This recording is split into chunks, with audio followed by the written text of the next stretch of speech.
Business చేయడమే కాదు సమాజ సేవ చేయడంలో ముందుంటారు విశాఖ్ సింకా.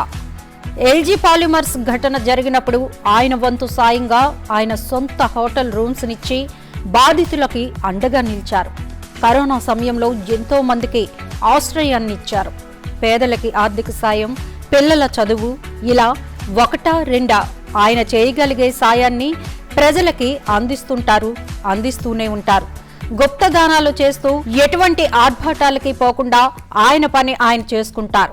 మరిన్ని వివరాలను ఆయన మాటల్లో విందాం. ఏం చేస్తారు సార్? జాబ్ అనేది ఏమైనా ఉందా? 100 కోట్లు సంపాదించే ఆనందం కంటే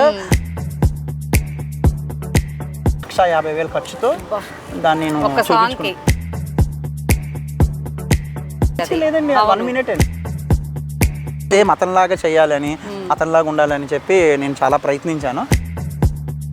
ఒకవేళ సింకా ప్రొడక్షన్ ఏర్పాటు చేస్తే వైజాగ్ లోనే ఉంటుంది కదా. నాకు బిగ్ బాస్కి వెళ్ళాలని,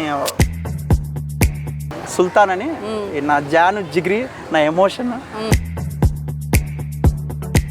మనిషి కంటే ఇడే బాగా బతుకుతున్నాడు. 10 లక్షలు ఖర్చు పెట్టాను నన్ను. ఒక వాట్సాప్ గ్రూప్, రోజు ఒక 25 ఎగ్స్ తింటాడు. ప్రతిరోజు అది పండగ. నేను చాలా కష్టపడ్డాను. మొత్తం 22 lakhs అయిందండి. మీరు నంబర్ సేవ్ చేస్తున్నప్పుడు వాళ్ళతో పాటు బ్లడ్ గ్రూప్ కూడా సేవ్ చేసుకోండి.